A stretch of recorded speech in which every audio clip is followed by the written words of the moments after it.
What's up, guys? We are live. Oh, we already have... Finally. We're only 3 hours late again. Sorry about that. Devin had to walk a dog. Well, if that's what he wants to call It's it. something. I mean, it's a hairy thing with 4 legs. he says he was walking a dog, but...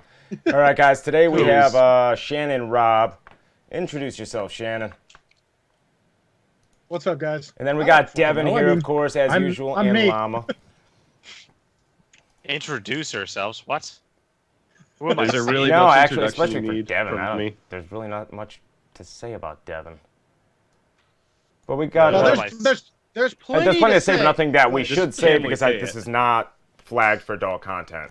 So I don't want it to get taken down from... Again? I am. Really, Meg? We'll get to that one day. Well, I am a child at Why times, not so. you? But, yeah, we got an interesting show for you tonight. Now, thanks to Shannon. Thanks for joining us. Wow, great. Thanks. We're going to try to stay on topic and try not to say anything too crazy that'll get us banned from any social media today. Oh, Too late. I don't Too think late. Facebook is going to ban us when there's porn and pirate pages everywhere, and probably drug trading and who knows what. why can I not pause on Facebook? What the fuck? What are you, like on Onion Facebook? What the hell's Yeah, going my on green here? screen's all messed up right now. I don't even Facebook. care. He's like Tor Network Facebook. Yeah, get off That's Tor, bad. man. That doesn't help. You got a VPN set up? Why the fuck? Why do I have to right click and hit pause on Facebook? Fuck you, Facebook. Did you overclock your webcam? Who? What? What? He water cooled his. It'll end up like his kingpin card. Oh, that's a low blow. I'm sorry. Oh, Hey, I didn't even do it. So I don't give a I shit. told them those things die. it happens. That's Devin. That's not even what killed it. What killed it? Water. I literally just said water cooled. What the hell's wrong with you? wasn't listening. Someone had it in between. Anyway, what's two up, TNT everybody? kingpins. They're talking about Llama's dead kingpin card. Oh, great. You're just like Cam now. Cam who killed 2 graphics cards in like a row. And what else did he kill? His board, his 4970K. Oh, yeah. Good How times. the hell? I don't know. He killed 2 graphics Yeah, I don't know how cards, Cam a managed board. that. I don't know if he mounted the block wrong. Did they ever fire up, though? We're just waiting. Did he crush a socket? How the hell did that happen? Don't know. See, Devin, you changed it. Okay, now it's good. For a second, your whole... This is what I did. That's what's been happening. Like ADD. ADD? Yo, John. Hey, say your prayers. Or Josh. What's oh up, my John? god, I can't. I Tell see me a what lot of people are familiar saying. faces I'm not in here. reading. I've got Facebook and Twitch open, so at least I can see those. I'm not sure. Is that all you're streaming? Yeah, I'm to? only thanks. only cross streaming on 2 platforms, Twitch and Facebook. Okay. All right, so we talking about the builds.gg? Yeah, because there was an interesting development. Okay, I'm gonna pull that up right now. And Devin, yeah, your you saw what I aspect sent you, right? ratio just changed again. I don't know what is wrong with your setup, but we are here. It doesn't seem like it's changing on Twitch. I'm not Let's- Jaden. That's you, Greg. No, Greg, it happened to... Let's not. Hey, it's not gonna hurt us because I mean, No, how it's much not. does he really bring to this? So Okay, gee, thank you. Oof. This is gonna get ugly at some point. I'm gonna enjoy this. comic relief, I man. love this is the great. comic relief. It's fantastic. Oh shit! Yeah. He made it up in the. Wait, what? What? No, this is bullshit, dude. That Wait, purple guy. wait. Why? Yeah, Why look. is it on first on your Did you screen, guys but on see my it? screen he's fifth? Do you guys see it? He's fifth on my screen. Who? Tristan. Well, they must have He's at fixed it because I 847 on haven't my screen. refreshed this. But okay, I'm glad I opened it Oh. when I did, because 1,489 votes, and you guys know we talked about this yesterday. We talked about his Yeah. build, and I'm gonna pull it up here in a second. He had what, 700 some odd votes, maybe 800. Yeah. Yeah, now for me it's showing 393 for him. Okay, so Really? they found a lot of votes, a lot more than I thought. A lot of questionable votes. Yeah. So there is a story behind that. Let me pull up the thread that I was reading earlier. But this, for anyone not familiar with this build competition, Like me. who Yeah. you weren't? Oh yeah, you left early yesterday. Yeah. Damn it, Devin, you didn't play dead when we started up the stream. Fucker. Anyway, Yeah, we were going through all these builds. Disturb me the details, I guess. Yeah, this is sponsored by Cable Mods. And, well, they got quite a few Josh sponsors, but primarily Cable Mods, Asus, Republican Gamers, which is Asus. I don't know why they're listed twice. But this particular build wasn't in the top 10. I don't even think it was in the top 10. It was. It was number 8. Number 8, okay. Talk about Miko in zombie mode.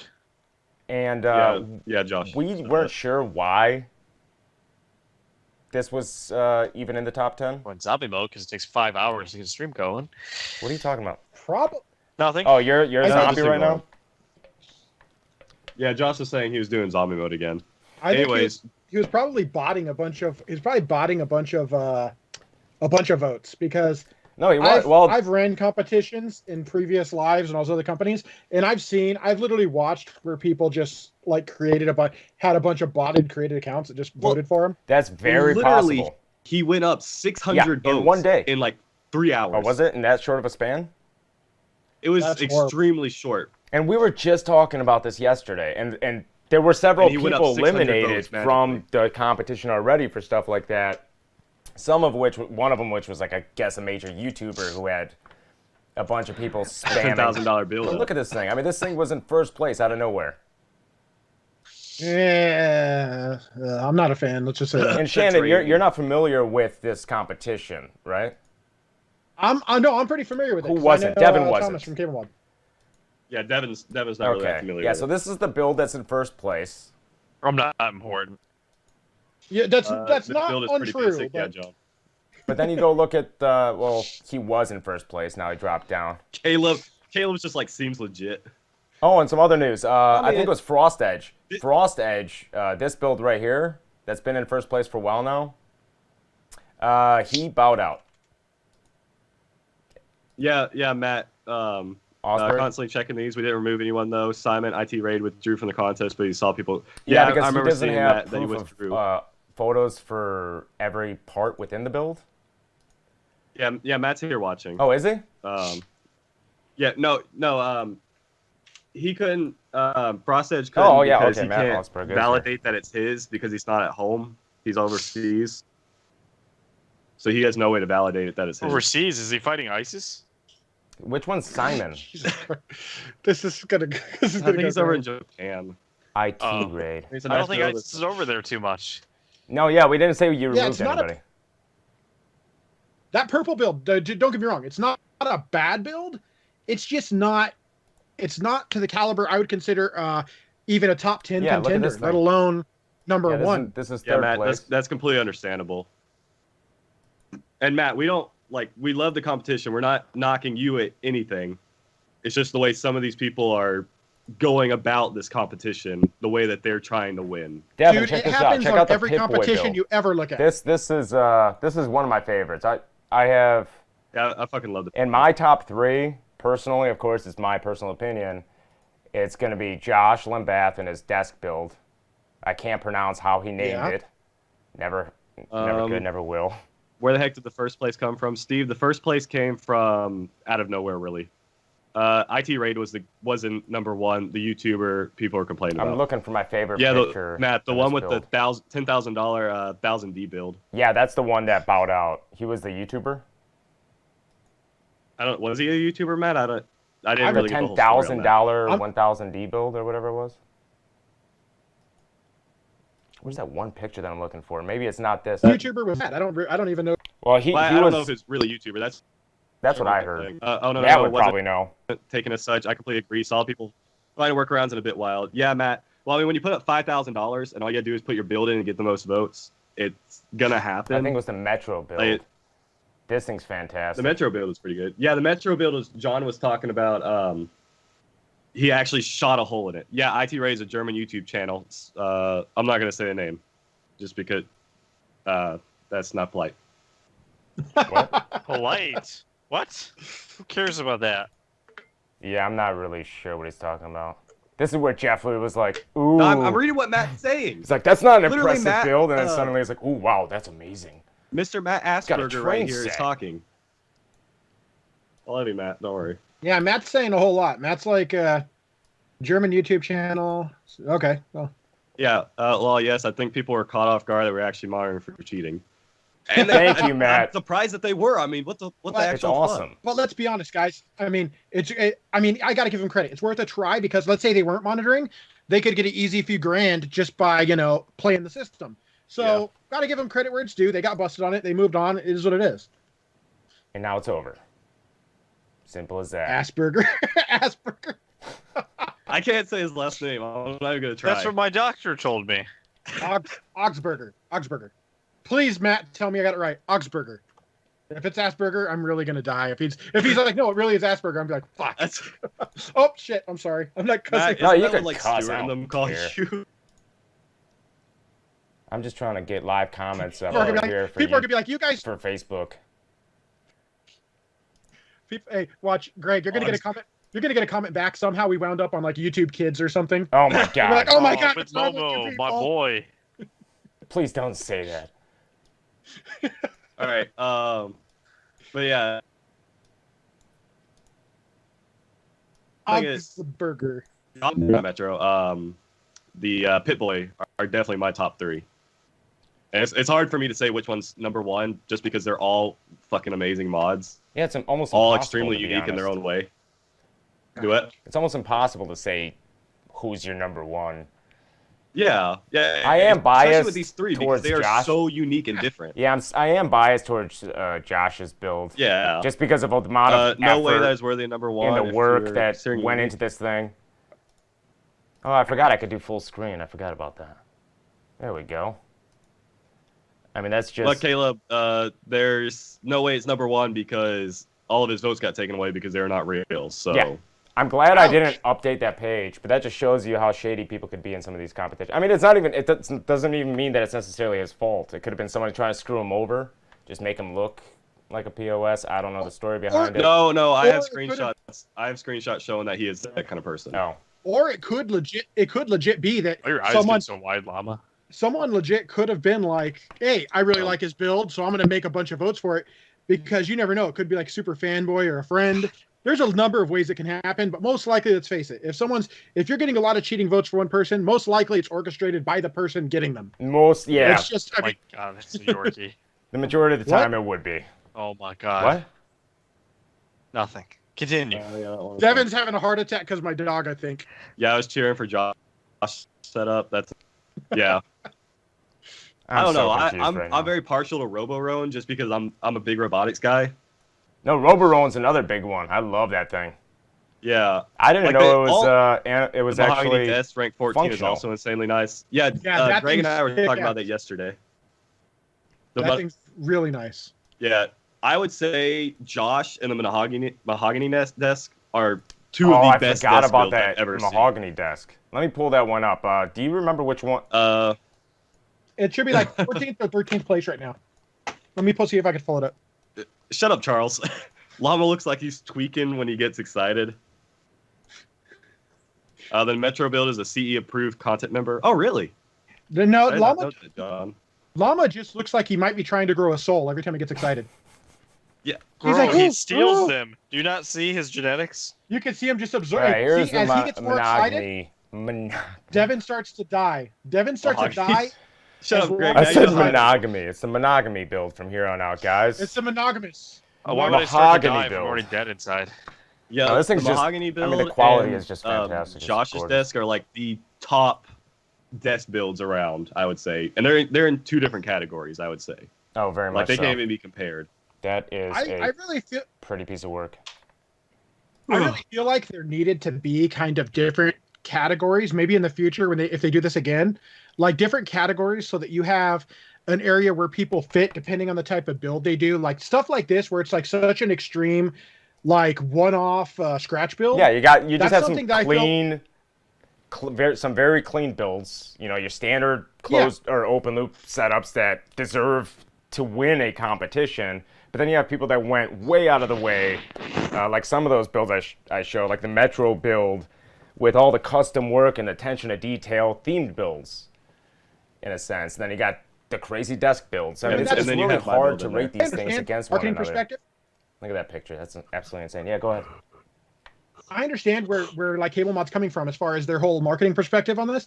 I just really feel like this could actually, I mean, I think this is one of the better run, like, quote unquote competitions, like builds or competitions. Yeah. And I think if they run this further and further, or they run it again, I think if they create different sections and maybe break it up, I think it would really give a lot of the people that maybe aren't able to, or not able to pull off like what that mahogany desk is, but they're able to create a really kick-ass build. They still have a place that they could do really well. Oh, absolutely. Oh, yeah. Let's see. Matt said that, yeah, we plan on doing tons of contests, different criteria each time as well. That monitor mount is so beautiful. I'm not a huge fan of the mesh or the color and the color of the wood, but I can definitely appreciate the effort. Yeah, that's definitely a... Well, I mean, I can't necessarily blame him either. It's not for everyone. John said, fuck that build, looks like a sexy coffin. Yes, it does. Of course, we pick the stuff I know nothing about to talk about. And if then I was really skinny, that would be a coffin for me, but... All right, guys. I just wanted to bring that up because we spent a lot of time talking about it yesterday, just shooting the shit, and I think we even talked about it in the first live stream. But yeah, that's good to know, Matt. Others in the future, strictly air-cooled builds, specific budget ranges, etc. The budget ranges are kind of hard to say just because you have used parts versus new parts and how things are priced. Like, people can get, if someone can only but you can also be creative with budget builds as well. Oh, yeah. No, I'm not saying that. I'm just saying, rate it.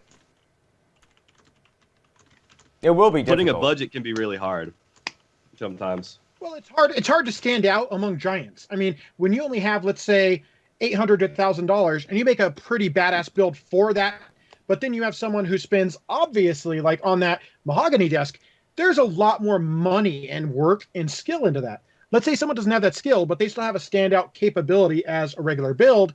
That's where I think that they're going to really knock it out because they've done so well with this one as far as what they've attracted. Oh, absolutely. I feel like in the future we could see some really kick-ass stuff, dude. All right, I want to say one thing about the 3,000 entries almost. The Guavar build or whatever the hell it's called. The what? He said he spent 3 weeks straight and literally spent like 88 hours straight on that build. Which number is it? The one that was first. He said he spent 3 weeks straight and 88 hours straight working on it. This one? Jesus. Number one on yours. That used to be number one. Yeah. And then it's apparently a $4,000 build somehow. Yeah, I looked at the parts list. Unless he's trying to put a price on his time. I don't know. But I don't believe 88 hours straight on that. Frost Edge does look really nice. I do like that build. Yeah, Frost Edge it's very clean, it's very sexy. This is one among my favorite right here. The Ducati build? Alright. This build is just absolutely nuts. Yeah. Please tell me you're talking about that horrible Cougar case. If you are, I'm just going to die. That's what we were talking about earlier, yeah. I thought you were saying that was your favorite. I'm like, No, I'm talking about the Ducati. The Ducati. It's not the Cougar, it's the other brand that made one. Stuart did a build in it. Antec Torque? I think Stuart did a few builds. Yes, it was the Torque. He used the Torque for it. I felt myself die inside just a little when on the screen I'm watching the stream and I see Greg scrolling past the damn Cougar build and I hear him say, "This is my favorite one." I'm like, "Oh dear God, no." Caleb, you're right about that. Caleb said if tools don't count towards the budget of a build, any one of those top builds can be replaced with old cheap parts and still look beautiful. Then they're a budget build, right? I mean, he's not wrong. You're not wrong. Caleb, you're not wrong. I mean, I could go and slap in that is a hard one to do, but I mean, if you give really specific criteria, it can be done. And that's where it becomes hard, though. Oh yeah, like that's what I was talking about. It becomes really hard when you put a budget on it because there's no way to really prove that you're in that budget. And who's to say how much is your time worth? How much time do they put into making those? Because you could take $1,000 parts and take 100 hours worth of time and make that look like $5,000. Yeah. But yet you still haven't exceeded that budget as long as you charge $0 for your labor to build it. Well, who knows what the criteria will be? We'll leave that up to them and see where they go. I'm sure Matt has something scheming in his head on how to run that. We're just making it worse for him right now. He's just like, damn it, this is a bad idea. Maybe I should go spam my build. Man, this thing is awesome though. This Ducati build. No, that thing's really sick. I like the detailing. Like I just want to buy it from him. Yeah, you have to segment it, modded versus non-modded, and set it as MSRP based, etc. I like that. Yeah, Well, that's hard to say for used parts, though, Matt. Like, well, if you're going off MSRP, you're going off MSRP. I mean, like, if I take the MSRP of this Kingpin sitting up here, compared to the MSRP of the 1070 Ti sitting in my rig, completely different MSRPs, but they're worth about the same. I mean, what was the second card you mentioned? 1070 Ti. 1070 Ti. Kingpin. So they'd be priced around the same. Yeah, but the MSRP of the 980. But that's what I'm saying is that you can't. Well, are you talking MSRP now or MSRP when it was I would new? imagine when it was. Who knows? Because that's the difference as well. Yeah. Well, there's no used MSRP. Well, I mean like market value. Sorry, not MSRP. Yeah. But hey, Greg, did I tell you to go look at that Gustav build as well? It's on the second page. Which number? Gustav. 21. Devin looks so annoyed right now. I swear to God. What? I think he wants to. I think he wants to change the subject. Yeah, we're gonna go to monitors in a second. I'm about to get off anyways.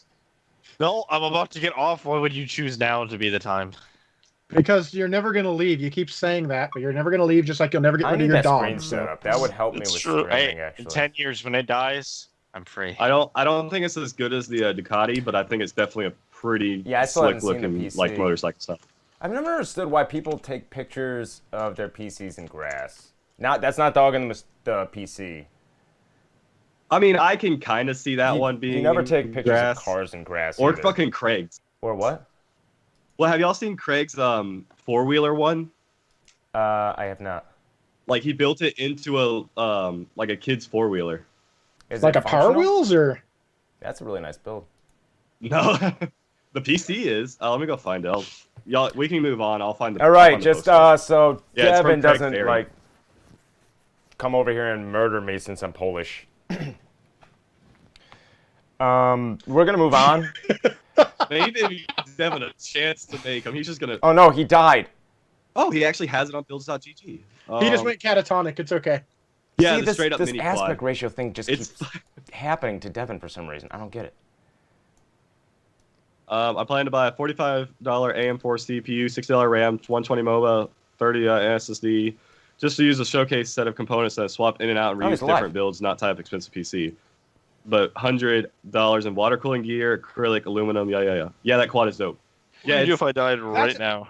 That's actually a great idea, though. You use like cheaper hardware because the performance is not judged. It's more about visual. So if you can get like, let's say, a brand new like X470 board and a crappy like Athlon chip and throw it in there and call it a day. Yeah, and I'm kind of opposite. I have a fucking 780 Ti, but I have Greg's 5930K in that Alienware. You still have that? Imagine if you just saw my face in the back of the room. You still have that? What, Greg? Well, yeah. Fucking Dustin would kill me if I sold it to anyone but him. It's Greg's Super Bin 5930K. I have a funny feeling Greg's just about to go attack some more scores or something. I missed that shit. That was a great shit. Well, you know what? How about I drive up there and we bench the fuck out of it? All right. I have a pretty decent 6950X. We can really make some fireworks. I got one of those as well. I have a board right here. End up like the one with Jeffrey. It's pretty awesome. Is that dead or no, it's good. It's a X99 Rampage 5. What? Greg, we already know it's fucking dead. Shut the fuck up. It never gets old. It feels good, actually. And for the record, I didn't throw it this time. It just fell. It just fell. It happens. Greg, you're an awful actor. I just watched that back. I feel like literally if I had the same excuse as my kid. Sure, that it wouldn't would. turn out very well. I just fell. Damn it! I lost my train of thought. Yeah, like It's a feature. It's a feature. You can see your hand actually let go of it. Oh, please never refer to me as a lion. Man, don't ever talk about me. Greg's just torturing me with these like sexy X99 boards while I'm on a fucking ASRock Tai Chi. For X99? There's nothing wrong with. They're pretty damn decent boards for the most part. No, I mean it's not a bad board, but I can't push that 5930K worth shit on it. Yeah, probably not. I don't remember how well the X99 ASRock boards performed. In all honesty. As a single 8-pin. Oh yeah, that's not going to do it with that CPU. It doesn't matter. Well, with that CPU, it should still do okay unless you're going sub-ambient. If you're above ambient, I mean, it hits 5 gigahertz daily, but it's not the best for it. Well, the thing is with ASRock, they always require more tuning because it's a little more granular as far as your setup. Whereas, let's face it, like companies like Asus, their BIOS makes it so easy to do stuff. You get into an ASRock board, it's a little more convoluted, but it does the same job. It'll do it. Asus for their BIOS. I'm not gonna lie, they do have a fantastic BIOS.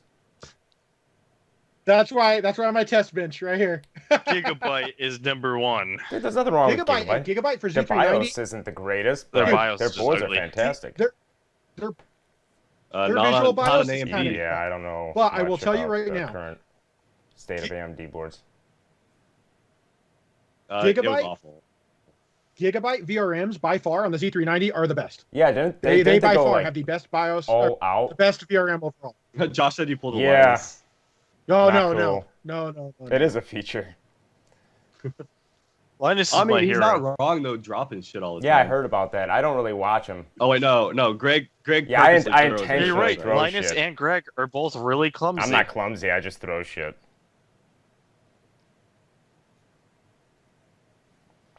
All right. Didn't you guys what monitor technology were you guys talking about earlier? Like, you guys would not shut up about it. You guys just kept talking, and I was trying to. How'd you do that? I don't understand it. Like, I don't really know much about modern day gaming monitors or the technology behind them. I'm turning subtitles on. Okay, that doesn't.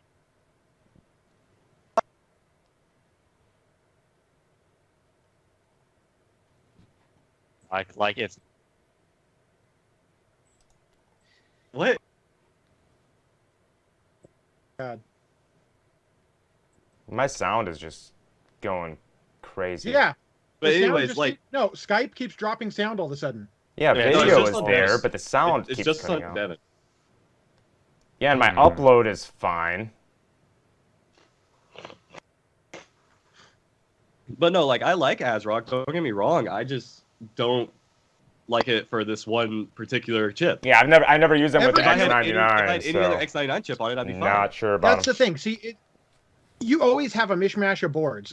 Sometimes you have a certain board that's like, for every chipset, it seems like there's always one that's like the god tier board, and then you always have ones that step down from there. Yeah. You always have like different ones that meet like different criteria. And a lot of times I found, because I review a lot of boards, but for the most part, it's a feature race. It's more about pick the board that has the features you want. Unless you're like doing XOC where you actually need like very specific overclocking features, for the most part, they all perform rather similar. Yeah. But some have better RGB than others. Yeah, because you know that my boards do. Hey, when you crank on the RGB, man, then megahertz start to flow. Just saying. No, I have been thinking about putting the 5930K on this Asus board I got. It's the X99M WS. Oh, the workstation boards? Oh yeah, the Micro ATX, the Micro ATX workstation board. It's fucking sexy as all get out. Yeah. That's what the 6950X is sitting on.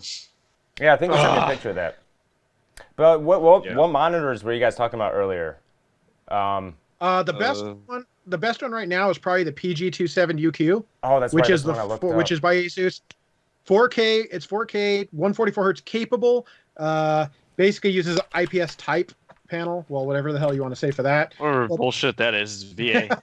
It's basically a high performance VA panel that's a quantum dot, 144 hertz, HDR10, HDR1000, whatever the hell spec you want to call it, since they create different names for the same thing, which is HDR10.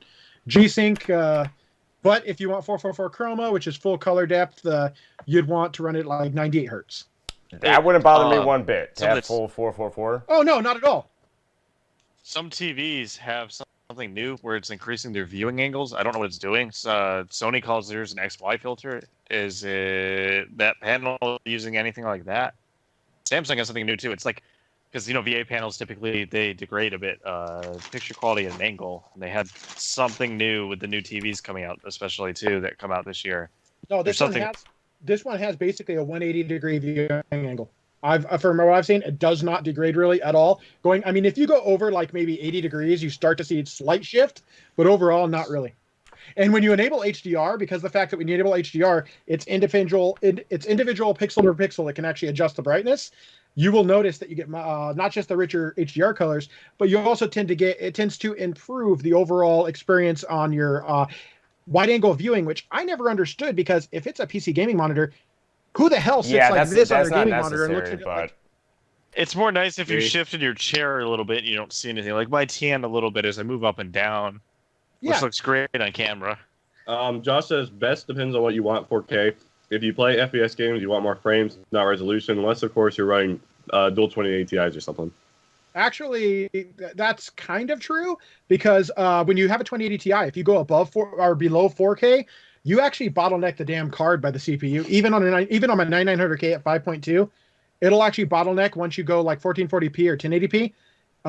The 2080 Ti, you don't get its full performance.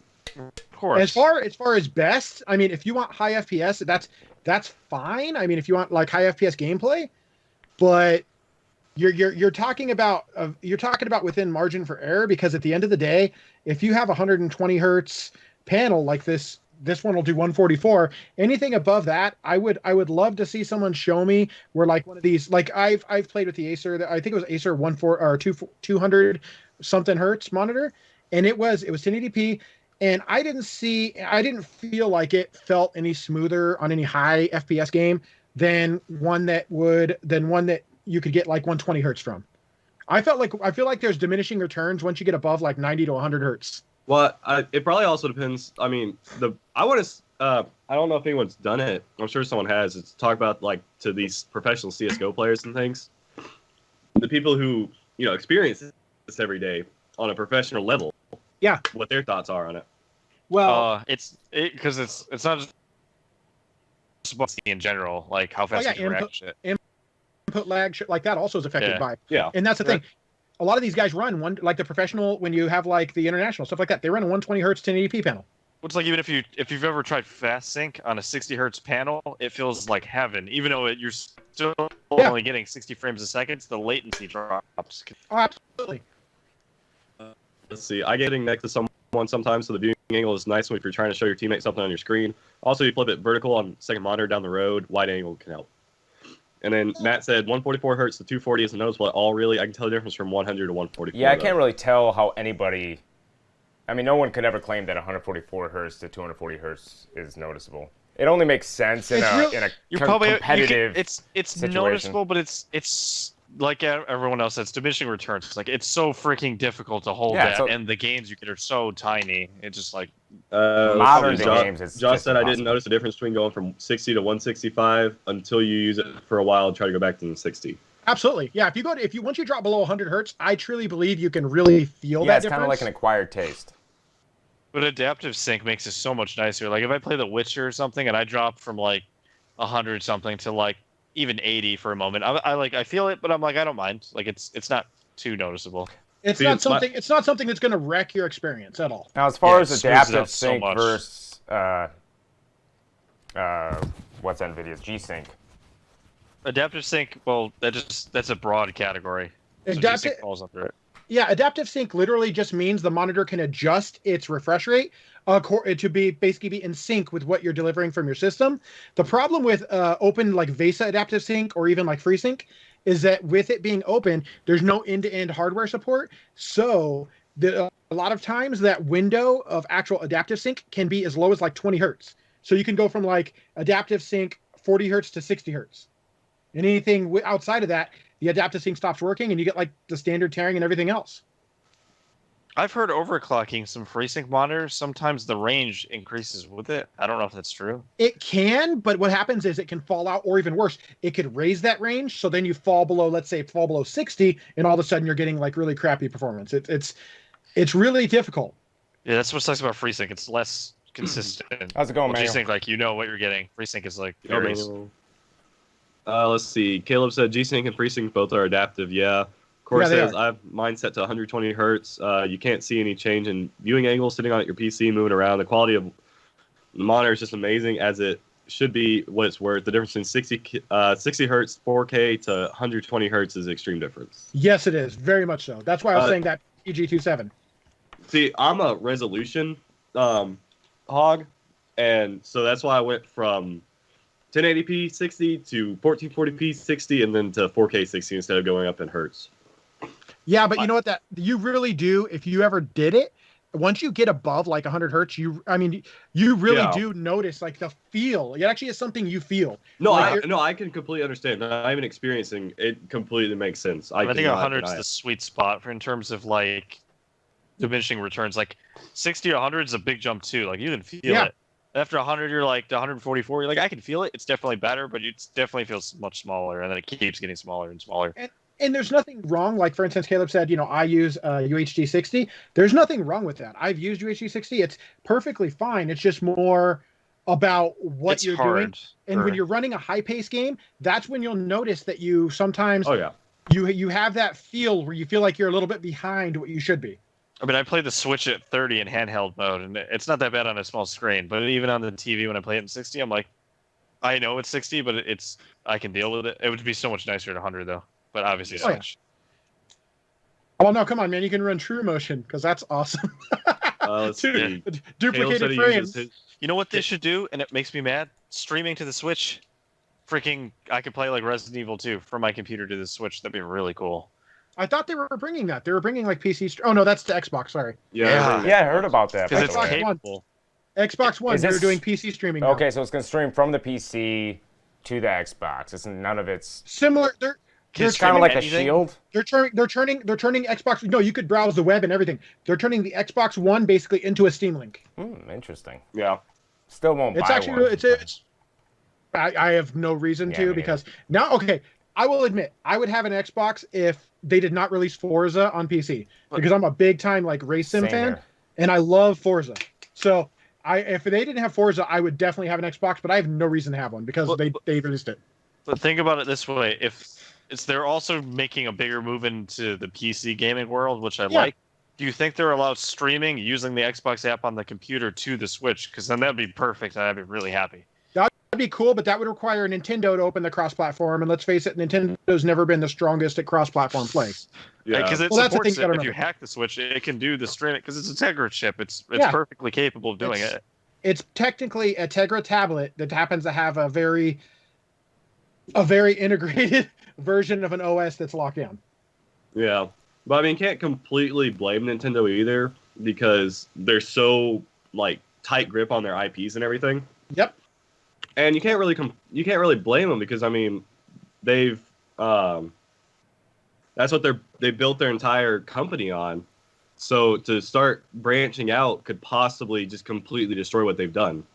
It just gives me more. I'm still gonna buy Nintendo titles, but it would be great if I could just stream from my stupid computer. I understand maybe emulation could be a threat potentially, emulating from the computer to the Switch. But yeah, I think that's probably one of their biggest scares, especially with like the CMU emulator that's already out. Yeah, CMU. Yeah, see, Devin's just looking at his own personal use case. It's like how many people actually want that?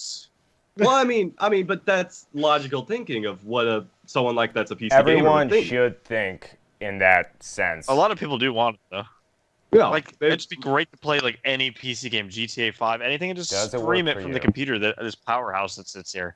Yeah. Did you just call your PC a powerhouse? But yeah, I can definitely see their scares in it. Like I can't completely blame Nintendo. It's a pretty good gaming machine.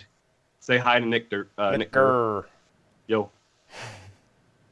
Yeah, I'm very impressed with the Switch. I play mine all the time. I like the Switch. Switch is a great unit. That's why I feel like a lot of PC gamers get it because like consoles, like most of the time, besides exclusives, they're like. When was the last time I get higher fidelity Nintendo on actually and then the Switch for something over versatility to PC, or have they ever? I don't think they ever have. I don't think they've ever opened their IP to PC at all. Wait, what was the question? If Nintendo opened IP to PC? If they have, they ever. I think no, they bring IPs in, but I don't think they let IPs out. Yeah. Well, of course they let them in. They bring another IP in, but what Greg was asking was, when's the last time or have they released an IP outward to port over to a PC? And I can't think of one. Honestly, I can't. Yeah, they really like to maintain their own ecosystem. Yeah, no, they're very Apple-like. They are, but it works for them. I was about to say that. They're like that with their accessories, too. Yes. They lock down a lot of it, and I'm okay with that in a certain extent, just like I'm okay with Apple, like they're locking down their ecosystem, because what it does is it gives you a very stable system that you can rely on. Entirely optimized. Whereas when you build a custom can't argue that. When we build a custom built I can PC, argue anything, but perfect example, guys. How long did we spend today testing this stream? Quite a bit. Too long. I don't want to remember. So what I'm actual saying is, when testing, you think not about much. Well, yeah, we sat here and bullshitted for like 4 hours. So, as you can tell by my state, that my bullshitting state is from that. you're Okay, you're so always dead inside. So but the interesting thing is myself. Nintendo is going to mobile though, but they won't come to PC. Well, no, they're going to mobile because that's where. Let's face it. If you're talking casual gamers, there's more casual gamers than there are PC or console gamers because phones are always with you. Oh yeah. Having these casual gamers that play like phone games, you have things like where Nintendo Shelter. Yeah, I mean, there's reasons that like Pokemon Go, even though it is what it is. I mean, there's a reason that exists, and it's so popular because it's a Nintendo product. It's a popular IP, and they just happen to work with Niantic, who had a large geolocation or geo-targeted basic built off of Ingress's backbone. yeah. That allowed it to have a very functional game that they could use and basically get people now in the mobile market using something that's Nintendo based and spending money on it. I mean, they made a lot of money. Tons of money. Yeah, they're still making a lot of money.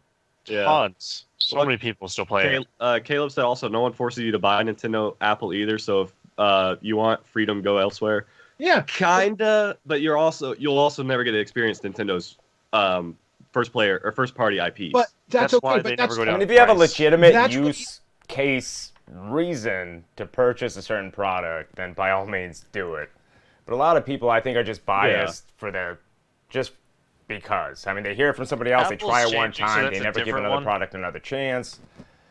A lot of people are just very ill-informed, and they think they have the answer to everything. Unfortunately, that's something we were talking about earlier. Well, and they don't know they have other options. Exactly. Well, and with Nintendo, I would be mad if Nintendo did everything exactly the same every single time and just kept spitting stuff out. But Nintendo likes to innovate, and They like to regurgitate in a beautiful way. yeah, they do it differently but the same. Who's that, Nintendo? Like they put new tech into it and they try new things. Yeah, like the current Zelda, like it's the same basic story. You know, you got Link, saves Zelda, fights Ganon, but it's like a completely new mix every time, and it's nice. Yeah. And you know what? This is actually from the Twitch, the Say Your Prayers. He actually made a very good point. And this is something I've dealt with before. Is from the cybersecurity point, from the when you look at like DevOps, where you're actually creating like infiltration attempts. You can get into any Android phone like what I have. Like it's all Linux, basically Linux based, and our Linux fork of in certain terms. But it's so much easier to get access to because all you need to do is bypass certain hoops, and whereas Apple is so locked down that they're very safe, and that's something it gives that product tangible value. Yeah. I mean, there's a reason that these products exist and people like them because they simply work. Yeah. Do they work the way we want them to, where we can modify them and do all kinds of crazy shit? No, but we're not the target market for them either. And Apple's also really good at marketing, and marketing is like half of selling a product. They were If very you know good how at to market. marketing. You could make. See you, Matt. Hopefully next time we'll be on earlier so that you don't have to. Oh yeah, take care. So Matt. everything Apple does is like. By the way, yeah, so it's 2 a.m. So I got to bounce here. Yeah, I think we all do actually. There you go, Shannon. I'm exhausted. It's Like 4 already hours. 1 a.m. What else were we planning on talking about? I don't even 660. Oh, yeah, 1660. right. The GTX 660. Yeah. 16. Oh, the 1660. Yeah, but cut down a little more so than the 1660 Ti. I just called it what do I call it? 660? It's been a while since the 660 released. I remember Kepler. No, 6 and 7, except for the 750 Ti was technically a first-gen Maxwell, I believe. Full Maxwell, big Maxwell. Those were good times. That was back when there was no limitations on any of those GPUs. You could do whatever you wanted with them. Yes, I was not a big fan of the boost clock when they first implemented it, even today.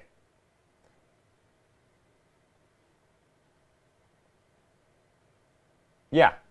Well, you can with EVGA cards with K-Boost, but yeah, that's the only workaround that I know of. I don't know if that works, and that only works with EVGA cards too. It doesn't work with any other branded card. So yeah, I totally agree with you on that.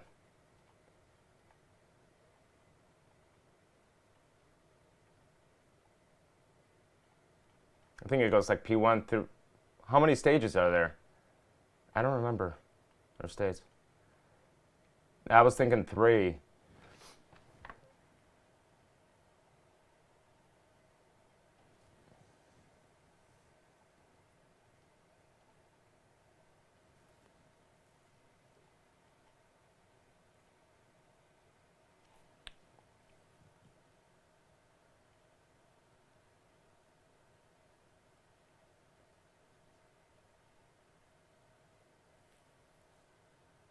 Well, I believe that. Especially with a car that's not really designed to run at those clocks. Oh, what about doesn't? What?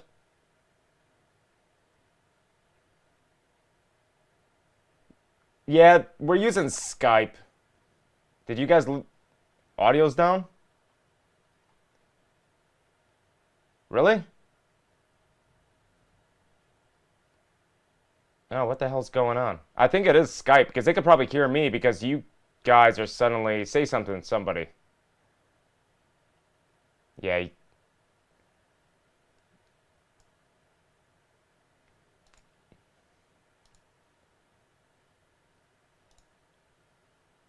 Yeah. Skype's been giving us a lot of issues, guys.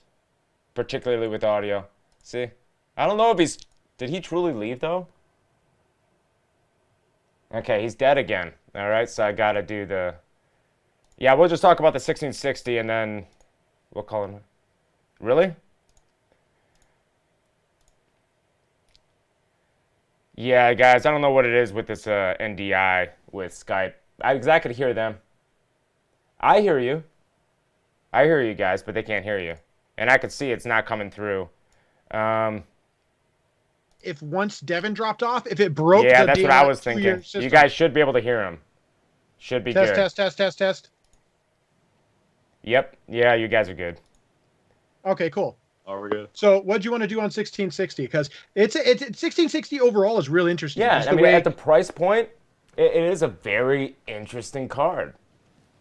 All right, I have no information on it. Okay, basically, look up. Damn it. It's Turing architecture on a much more cut down GPU. Uh-huh. So it's like 120 watt TBP or TB, like total board power or total. Yeah, it's 120 watt. 120 watt overall. Well, it's the same as a GPU 1660, but it's a slightly cut down version of the T116. Yeah, 2 less SMs if I remember correctly. Oh, it's two. Because I don't know how many CUDA cores are in a single SM on.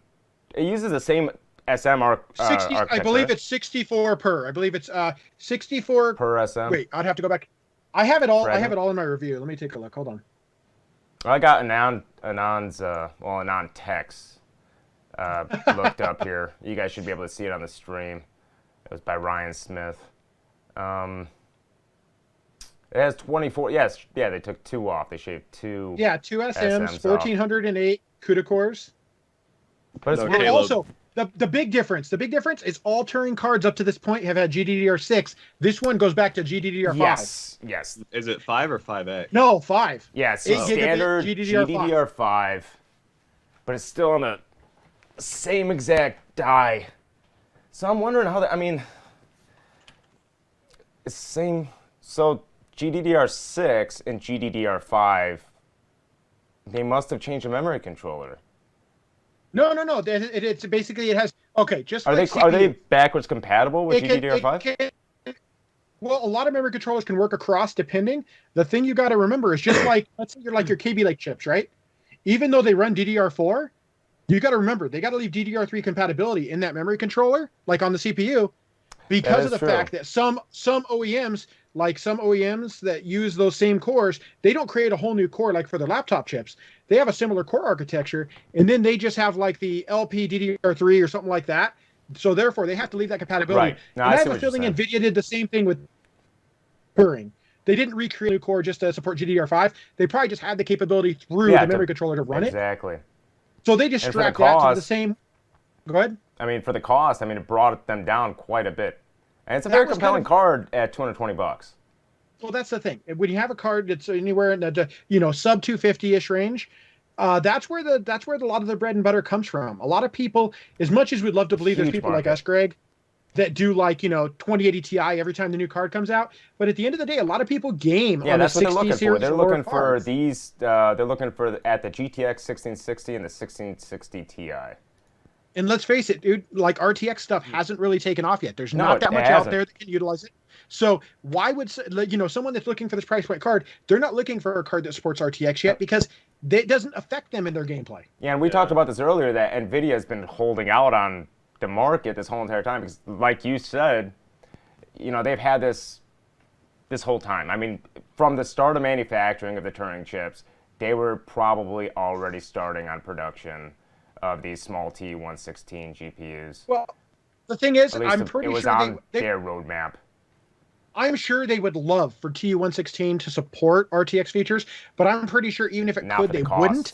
Because that's right. And also, the performance. Yeah, it couldn't handle it. It doesn't have the actual balls. And I'm just going to be straight about it. It doesn't have the balls to push that. When you got to have a decent amount of rendering horsepower to push those extra RTX features, because all of those reflections, whether it's ray trace illumination, global illumination, or ray trace like reflections, all of those still have to be rendered once all the complex math is done by those RTX cores and whatnot. Everything still has to be, it would stall the pipeline in every SM, just calling up anything in a Tensor Core or RT core on this thing. And that's but that's my thought on it. Obviously, that I don't want to speak on behalf of NVIDIA on this, but that when you look at it, it's the thing that makes sense because you see the 2060, it can do RTX, but that's about the bottom line of where you'd want RTX to be working. Because anything below that, it just doesn't have the guts to really make it happen. Yeah, and we're talking about your findings from testing the RTX. What do you call it? Were they new drivers, or was it a patch to the game? Oh yeah, the patch for Metro for the Metro game. Yeah, we're talking about that yesterday, and you could just see with the 2060 that thing's hardly capable of pushing that particular game at all with ray tracing or DLSS. And so it does make sense on NVIDIA's end. The thing I have a problem with is that right now, the ray trace stuff, it's really cool. I'm a big tech geek. I love new tech, but when you look at it, it's does it actually change your gameplay? If you're looking at this game and you're going through this environment, it has some cool environmental effects. It creates a different level of immersion. But my question is, for the performance penalty that you observe, is it tangible, or is it a real world usable thing for you when they can fake it pretty well through standard rasterization? I would say the average gamer would say no. And I've heard them say because it's not a big enough difference yet. When it gets to a point where they can fully ray trace everything in the scene, and then it's good example, that Star Wars demo they did. That was a beautiful representation of real-time ray tracing. But that also ran 24p, or technically up to 5060 on a 2080 Ti. So once they get to that level of where they can build that into a game engine, I think that's going to be awesome. Yeah, and we'll see it in time, but we're nowhere near there yet. I mean, it makes sense to me for them to release it, though, when they did on the 12 nanometer FinFET N. It's got to start somewhere. It has to start somewhere, and they're the ones. Don't want to say it, but they were ballsy enough to do it. I know. I'm sure that everyone at NVIDIA knew that they were going to get flack, given their price points. But they started something that I'm actually pretty excited about, and I know it's not there yet. It's not going to be there for a while, but we'll definitely see improvements over the coming years as far as implementation is concerned. And then AMD will get on board. What are your thoughts about AMD though? But hold on, they've been working on ray tracing and path tracing for a long time. Absolutely. You remember GTX 480, right? Oh yeah. Remember when they released the Design Garage demo? Uh-huh. That was a ray tracing demo. In that real time, it didn't real time ray trace the full image, but you could see the actual ray tracing technology they were working on at that time, and that was what they were capable of. So when Jensen said, hey, we've been working on this for 10 plus years, I legitimately believe that, you know what, this is something they truly believe will work well. And I think as actually put it in the games, I feel like that's the biggest stumbling block. It's not that the tech's bad, it's not enough people are using it. And I really wish they had been able to launch it, especially with something like Forza. I hate to keep bringing that up, but imagine ray tracing like beautiful reflections and lighting in Forza, better than they already have absolutely. now. Because DXR would enable that. Yeah, DXR is RTX. And especially with, role-playing games, race car games, like any Sims. Yeah. I mean, once it's implemented from, early development, and people understand how to actually utilize DXR, which I had the discussion, was it with you, Jonathan, yesterday? About the API? Yeah. I believe so. Yeah, a lot of people don't understand that the DXR API is universal to the DirectX 12 library. Any developer that's building a game and implementing DXR, I mean, when AMD is ready to release any form of hardware accelerated anything to perform ray tracing and work with DXR, I mean, it'll be far easier for them. NVIDIA's taking a huge burden off of AMD's shoulders in this particular case, and it makes sense for me that AMD is just sitting back at the moment. You can't really blame them either, because they just don't have the R&D to try to dump into something like this. Not just that, this was dropped on them, and obviously they know ray tracing exists, but I don't think they necessarily were ready for NVIDIA to release something with real-time ray tracing. No. They have nothing that they don't have the hardware to do it at this time. And let's face it, we've all watched, I don't want to say AMD like flounder. They've actually done really well from the CPU side. I feel like RTG overall has struggled for a while, and I'm really hoping, I want them to do well, because it's going to be better for us as gamers. It's going to be better for us as performance enthusiasts. It's going to be better to see, just like their CPUs picking up IPC, it's going to be better to see more graphics performance from them. Yeah, go ahead, John. Wasn't one of the big things, they also threw like most of their graphics budget into like the PlayStation 5 to try to get easy money to put back into R&D? Well, the thing is, it's they're building big time. Like this is not necessarily that. They have a whole division dedicated to like those discrete individual. Like those are not like a graphics chip that they're just throwing in there. That's an actual unit that they're building, like an APU, but it's a custom design. Yeah. It's a custom SoC design. They're designing specifically for these units. Yeah, like the Jaguar chips, right? Yes.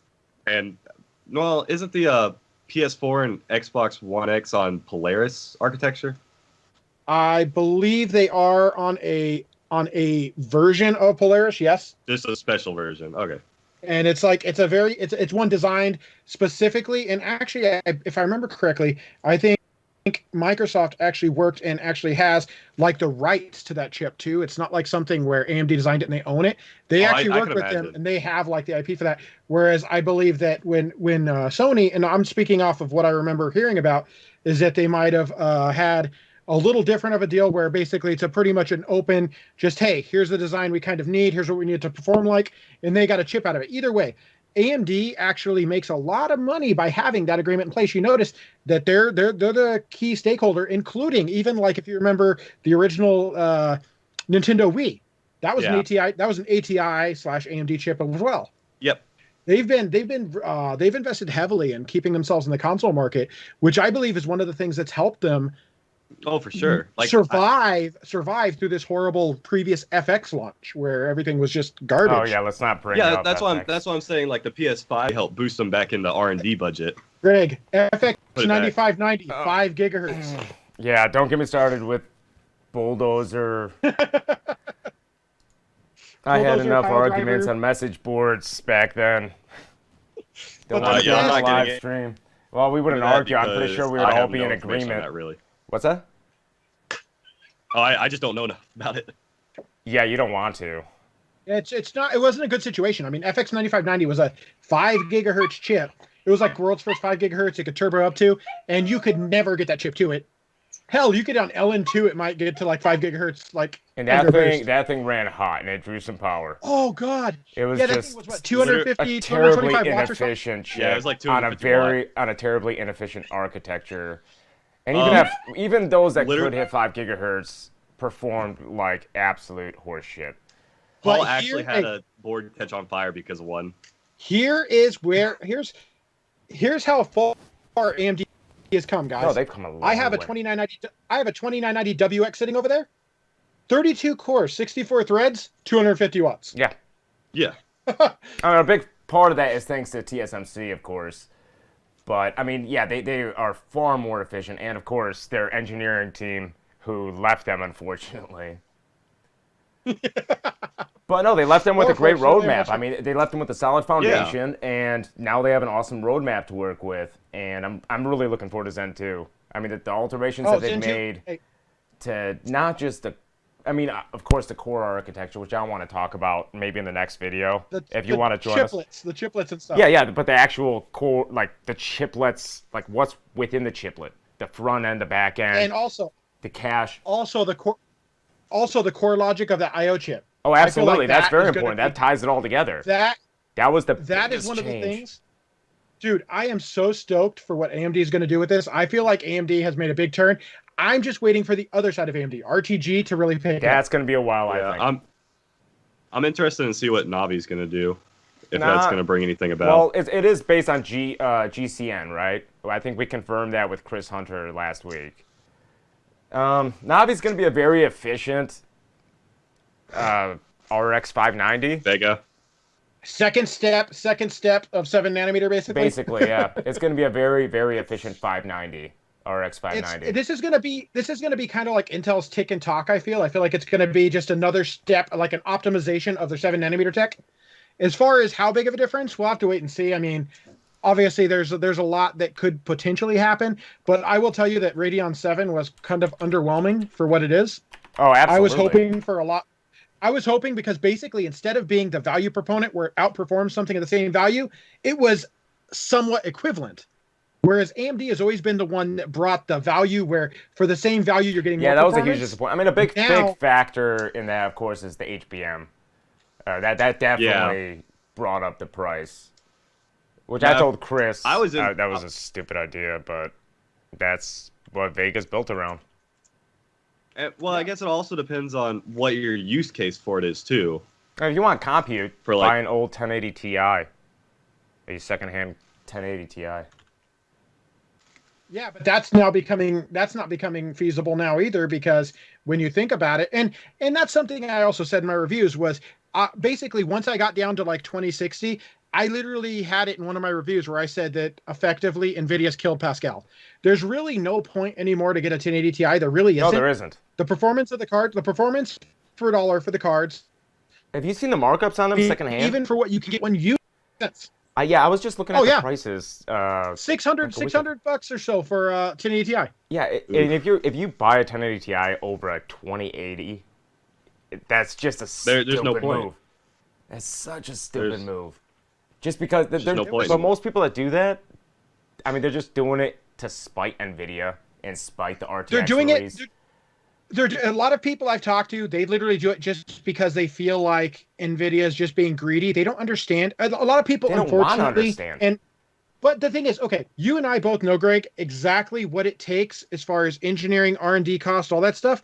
That has to be paid for. And manufacturing. And so when you get, you got to remember, that the yields and the size of these dies are just absolutely insane. It's nothing like Pascal or before it. 2080 Ti is such a huge monolithic die. The yield cannot be that good, so therefore you're talking about it's insane, dude. When you're talking about this wafer space you're taking with the 2080 Ti die, and the fact that not every single one of them is going to be 100%. So you're talking marginal returns on that. Yeah, $1,200 card. I don't want to see that either, and I would love to see a $400 2080 Ti, but it's not realistic. No, for what they're building, and especially when you take not just the cost of manufacturing and then the yields. I mean, you got the TU-102, the TU-104, but TU-106. It's the first time they've done completely separate dies for each product stack. Each SKU has a completely different die. The only one that's actually slightly the same is once you get below 2080. When you get to 2070, 2060, they're both the same technically. Yes. Same die size, just like 1660 Ti and 1660. Yep. But it was not. They cut off some SMs and call it a day. The biggest thing I was kind of pissed off about was taking the SLI fingers off of the 2070s. That's been coming for a while, and that's because, let's face it, anyone who's getting like 70 series, 60 series cards, the adoption rate of multi-card is really dropping. Even the adoption rate for most people on even high-end cards is getting really low, unless you just want like the EPing or the, hey, my EPP is bigger than yours, basically. Yeah, basically. That's really what it comes down to. I mean, in reality, most game engines, most games don't really scale anymore. And yeah. I actually have an article coming out pretty soon I did testing across Z370, Z370, X299, X470, and X399 on NVLink and SLI scaling. And I was really surprised that I found that NVLink actually does scale better than SLI. And there's games where SLI actually got reduced performance in certain games where NVLink somehow got a gain in performance. That's interesting. Yeah, Well, I mean they're trying to go for the whole VR space. Wasn't the place of NVLink to try to bring back dying SLI? SLI was becoming saturated for how many generations now? That's why they did HB. That's why they did HBSLI, the high bandwidth SLI. Like even then, I hardly noticed the difference. I've tested the I don't know how it was in games, but I can tell you right now, it didn't saturate. I mean, it didn't change much of the fact that they were saturating the bridges. Wasn't like mostly at 4K? It actually. That's what the marketing said. But at the end of the day, it really comes down to what your loading environment is and what the actual engine that it's running will perform. Because at the if the program is not coded for like 100% SLI scaling, or it's not coded in such a way that it can actually utilize that pathway, it's not going to give you that full performance. And I feel like with the way they've enabled, with the way NVLink works, it allows like sharing between the actual VRAM. Like it allows it to actually have a VRAM pool pending the app supports it. Things like DX12, things like some of the DX12 capabilities. That is all stuff that is a lot. It can actually take advantage of this and can leverage it. But the biggest step was, and Greg, this is where I think you'll find it interesting. I've got to get this article up, but there's like 300 data. I'm going to make sure to share the links as well before we call it a night. 270 something data points, dude. And these things were insane that you look at it and like SLI, actually, when you had SLI 1080 Ti's, high bandwidth SLI, I would lose like 20% performance on one game. Yet the same thing with 2080 Ti, single versus double, would gain performance. Interesting. And it's a really weird one. I just finished the testing here recently, so I'll shoot some data over to you so at least you can see what I'm talking about. And then as soon as I get the article up, I'll shoot it over to you. Sounds good. Do you have an idea of like when that's going to be? It'll probably be about a week or two. There's so much data that I got to create charts for it. And like I said, it's got 270 data points, dude. It's insane. That's why I like your articles. Yeah, but I like data points. You can work with data. Llama, were you saying something? Okay. Go ahead. Which y'all know I'm like a complete noob at all this shit. But the biggest reason I was kind of upset with the SLI fingers leaving the 70 series was for VR. Like VR doesn't support SLI though. Well, I know, but I'm saying because it's always been out of sync too much, and I was wondering if what are you talking about? Yeah, so because using dual cards for one for each screen in VR. What do you mean one for each screen in VR? Like, because you have the two screens in VR, and we're going up to 4K now for VR systems. But don't they run off one independent? No, you wouldn't be able to do that. Yeah, one independent card for each screen. They're running off of an independent input, dude. None of them run. You can't split inputs. Yeah, the latency would be all over the place. No, yeah, that's what your brain would explode. Yeah. Yeah, you're gonna end up having a seizure really quick. So there's no way any time ever that's gonna be able to be a possible thing. Okay, right now VR does not scale to multi GPU because the way the frames have to be rendered, because each eye is rendered. Obviously, they're rendered basically the same time. Yeah. The draw rate is all the same, so that you have a smooth immersive experience. However, there are situations where potentially you can split that rendering. However, right now, no VR games support it. VR is strictly single card that I've seen. Okay. Because I know they're coming out with the new connector and their new systems and everything using new technology. You're talking Virtual Link. Yes, I believe so. The new Type-C connector. That might already be dead. Might already be dead? Yeah, there's been a few things since that have developed in VR that might change that. So that might not actually. That might just be a really cool. By the way, just so you know, Greg, I don't know if you tested it. Do you have a 2080 Ti? Not yet.